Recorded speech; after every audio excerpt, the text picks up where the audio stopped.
Bref, la famille, voici encore une autre histoire que j'aimerais partager avec vous. Cette histoire-là m'a été confiée par une jeune dame. Cette jeune dame m'a expliqué son histoire, elle-même ce qu'elle a traversé. Vous savez, dans la vie, j'aimerais vraiment signaler aux parents. S'il y a des totems dans votre cour familial, s'il y a des choses, héritage, aujourd'hui, il y a d'autres familles, il y a héritage des fétiches, et il y a héritage des maraboutages, et il y a héritage de ceci, il y a héritage de adoration de ce qu'eux adorent dans leur famille pour que la famille puisse prospérer.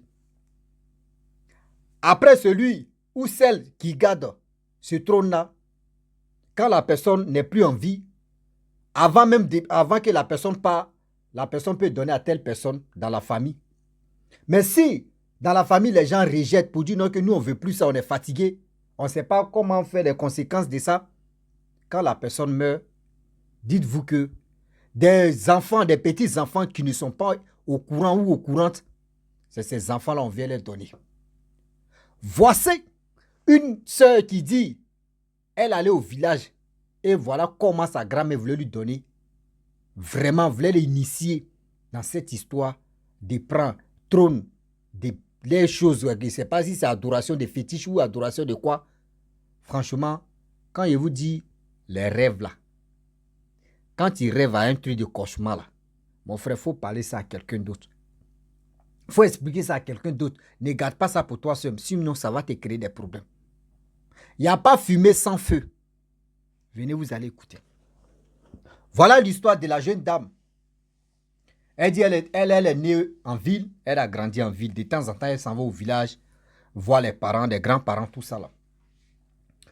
Donc, dans sa famille, il y avait sa tante, je peux dire, sa grand-mère plutôt, sa grand-mère qui était vraiment, qui dirigeait des trucs de la cour familiale. Sa grand-mère avait adoré quelque chose dans la cour. Elle voyait souvent quand elle partait au village, elle voyait sa grand-mère égorger des poulets, tuer les poulets, faire ceci, faire cela.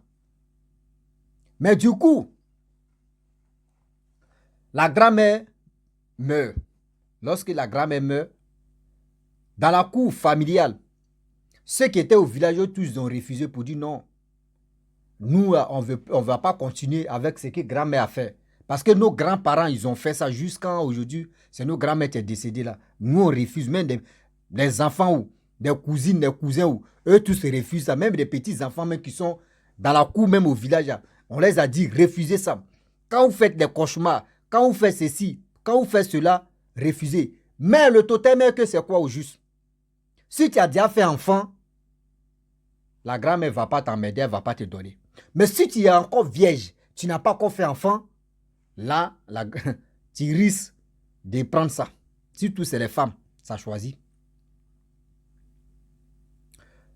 Or, la majorité des filles, des petites filles qui sont dans la cour là-bas, on les a déjà dit, quand vous faites des cauchemars ou quand vous faites des rêves, venez, vous allez dire à une personne, ça peut vous aider. La fille, elle ne savait pas.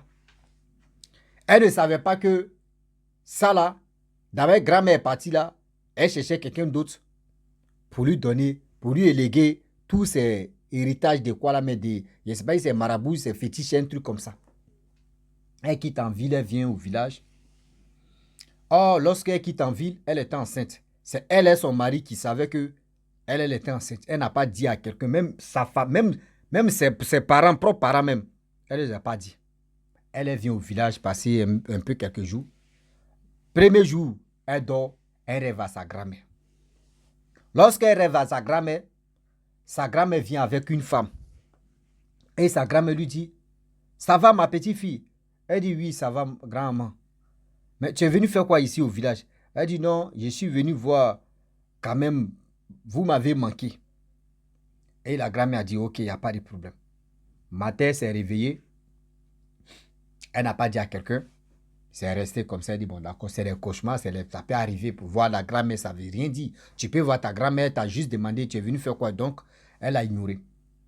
Le lendemain, elle a dormi. La grand-mère vient, la grand-mère dit, ma petite fille, tu es enceinte? Elle dit, elle a tiqué d'abord dans son rêve. Elle dit, mais, c'est moi et mon copain, on est au courant que je suis enceinte. Mais qui t'a dit? Dans le rêve, elle est en train de poser question à sa grand-mère. Qui t'a dit non que je suis enceinte? Sa grand-mère a commencé à rire. Elle dit non, tu es encore petite. Laisse ça. Et sa grand-mère a mis sa main sur son ventre. Et elle a mis sa main sur son ventre et puis elle a tourné comme ça. Et dans le rêve, la fille a dit non, donne-moi ce que tu as pris. Donc elle a commencé à lutter avec sa grand-mère et elle a arraché à sa grand-mère parce que vous voyez, comment dirais-je, la force d'une grand-mère et puis la force d'une jeune fille, c'est pas pareil. Donc elle a essayé de dire ce que tu as pris, donne-moi, et puis elle a fait comme ça et puis elle s'est réveillée. Donc elle s'est réveillée, son ventre lui faisait un peu mal, mais après ça a passé. Troisième jour, la grand-mère vient encore et dit, bon d'accord, ma petite fille, voici panier. Ce panier-là va donner ça à un vieillard qui est de l'autre côté là-bas. Tu vois la couleur, elle dit oui. Elle dit, va, tu vas lui donner. Elle prend panier. C'est-à-dire, avant même de prendre panier, elle a soulevé panier, elle regarde. Il y a serpent, il y a poisson pourri, des viandes pourries, viandes de brousse, tous ces animaux, des animaux, les animaux, tout était dedans. Oui, un seau, une seau, tout était dedans. Dans le panier là. L'odeur de ça, elle dit non, grand-mère, je ne peux pas. Non, ça sent. Pourquoi tu peux me donner quelque chose qui sent comme ça? Et je vais traverser la route comme ça pour aller jusqu'à donner ça. Mais quand même, grand-mère, je ne peux pas faire ça. Elle dit, mais ma petite fille, va amener ça là-bas, il a besoin de ça. Elle dit, grand-mère, quelque chose qui sent comme ça, moi, je ne peux pas prendre. Ah non, non, non. Moi, je ne peux pas prendre. Si tu veux là, toi-même, il faut envoyer ça là-bas. Il ne peut pas prendre quelque chose qui sent comme ça. Pourquoi? Odeur va. Grand-mère dit non, odeur va pas rester si toi. Que le monsieur a besoin. Elle dit, grand-mère, moi, je ne peux pas. Faut prendre, je ne suis pas la seule ici, il faut prendre, tu vas envoyer ça là-bas. Et c'est dans la discussion jusqu'à le jour s'est levé, elle s'est réveillée. Elle n'a pas pu prendre truc, mais pour dire, elle va envoyer ça au monsieur. Et elle se réveille, voici ses cousins qui sont à la maison. Et puis elle dit, ah, franchement, ça fait 3 jours que je suis arrivé ici. 3 jours, vous voyez les rêves que j'ai fait. Mes rêves d'aujourd'hui là, vraiment c'était terrible. Grand-mère me donne panier où il y avait des trucs pourris dedans. Des trucs pourris, elle dit d'aller donner ça à un vieillard. Et puis elle a indexé la maison où je vais aller donner le panier là.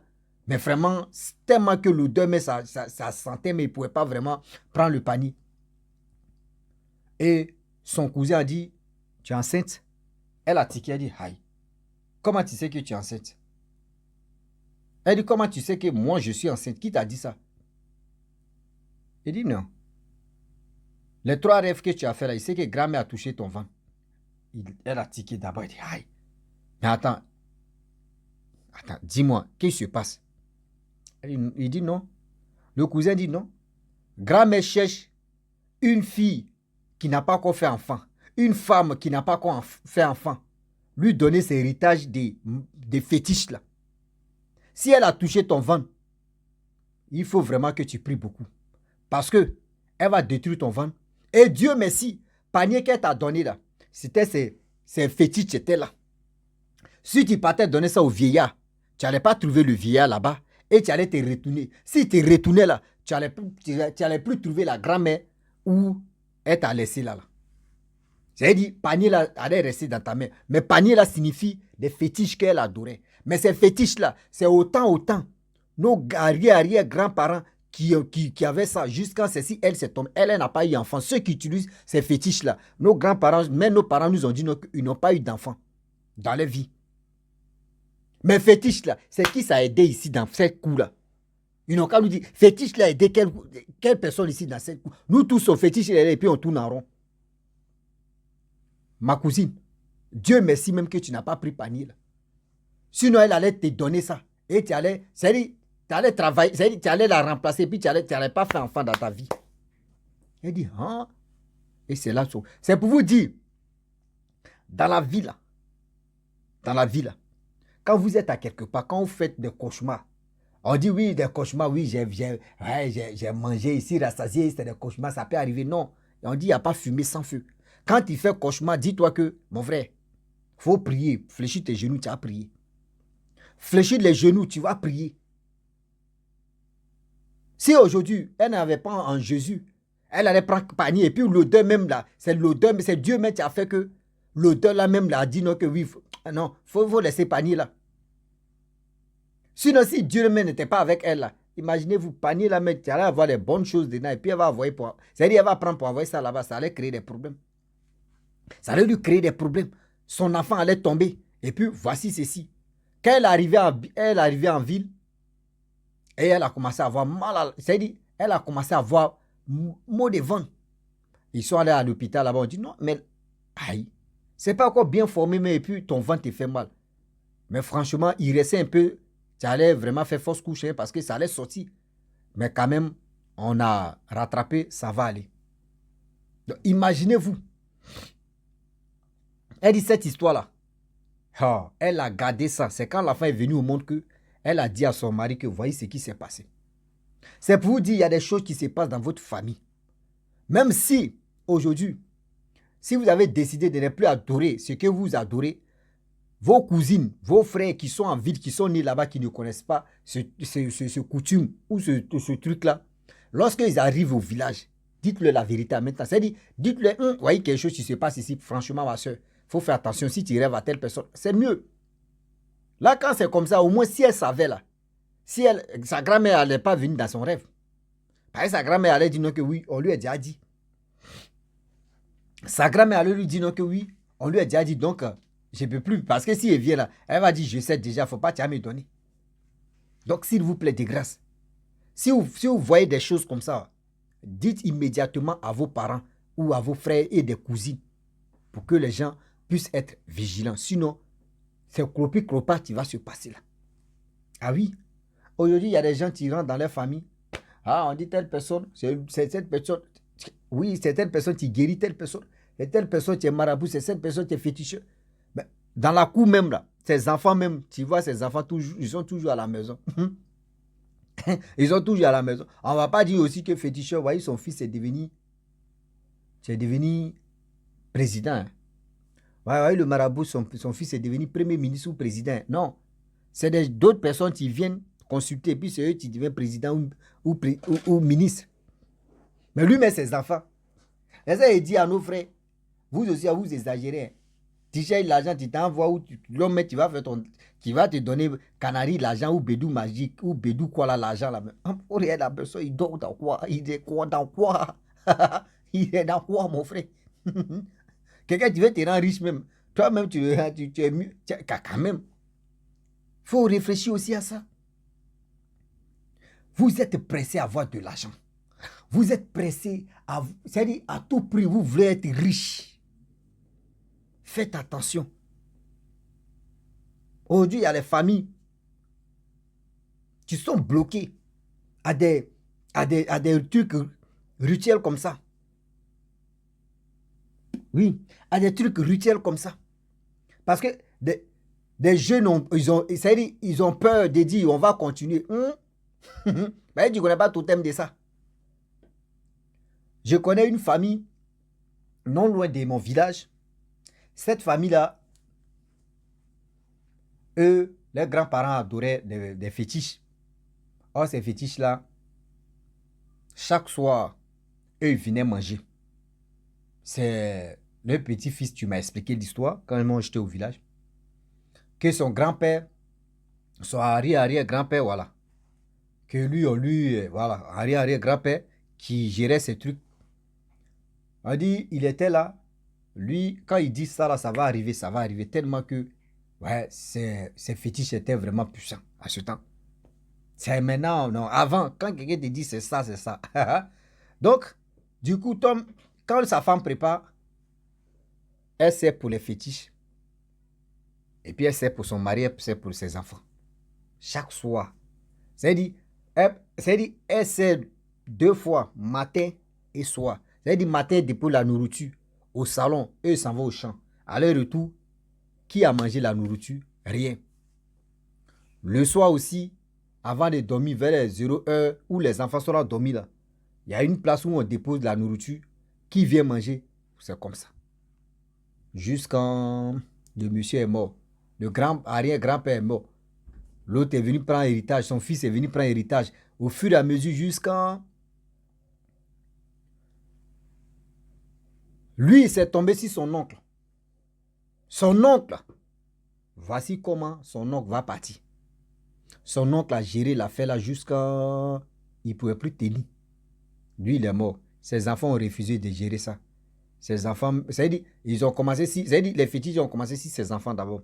Les 4 enfants. Sa femme. Oui. Ses 4 enfants, sa femme même, 8. Fétiche, là, il est en train de traîner. Fétiche, là, il est en train de traîner. On dit, le gars vient dans les rêves pour demander pardon à ses frères. Accepter ça, sinon, fétiche, là, a fait des dégâts. Les fétiches, là, ont fait des dégâts. Plus de 3 rêves. Mais à un, tu as décidé de dire, je prends ça. Sinon, ils ont donné des délai, comment ça allait frapper. Mais je vous dis toujours, ça c'était au temps et temps, hein. Ça c'était en 80 quelques là que l'histoire s'est passée.